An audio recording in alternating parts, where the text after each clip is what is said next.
François Guénoc, bonsoir. Vous êtes le président de l'association L'Auberge des Migrants. Merci d'être avec nous.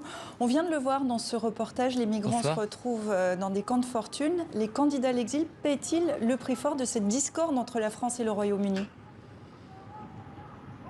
Oui, tout à fait. Ce soir, ici à Calais, il fait 2 degrés avec un vent glacial. Il y a des centaines de personnes qui vont dormir dehors. Et ce sont des victimes à la fois de la politique des autorités françaises qui, entre guillemets, visent à éviter les points de fixation.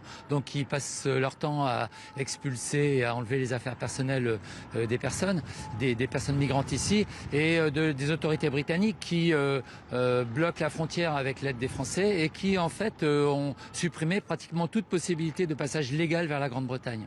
Est-ce que les migrants sont assez protégés? Est-ce qu'ils le seront plus avec les décisions prises aujourd'hui à cette réunion à Calais?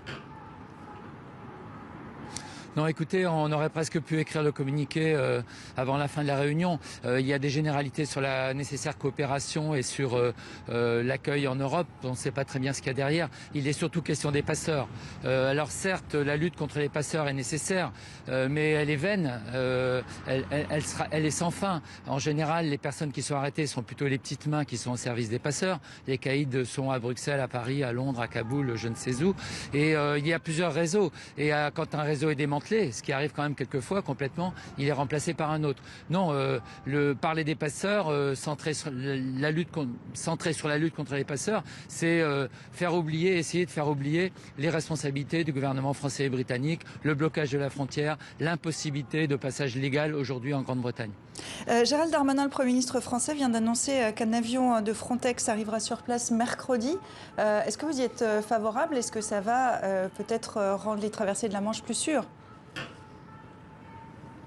Alors toutes les mesures qui visent à protéger les vies des personnes qui tentent de traverser la Manche sont bonnes. Maintenant, je m'interroge. Le rôle de Frontex n'est pas il est apparemment d'empêcher les migrants illégaux de rentrer en Europe. Il n'est pas de les empêcher de sortir. Donc je serais très étonné que l'Europe et Frontex acceptent de mettre des moyens importants dans la Manche.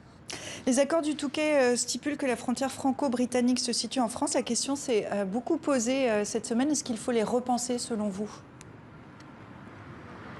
Oui, certainement.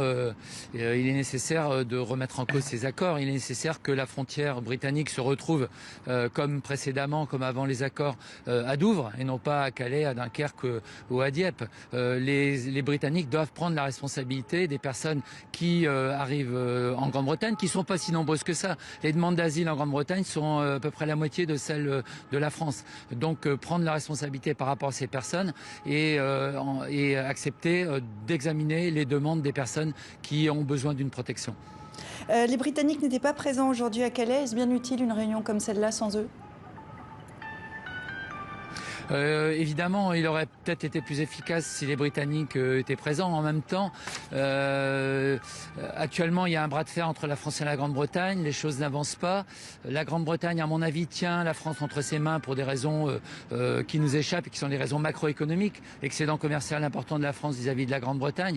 Il serait très facile pour la Grande-Bretagne de mettre en place des mesures de rétorsion. Donc je ne vois pas les Britanniques, dans les semaines, les mois, les années même qui viennent, céder sur la question de la frontière.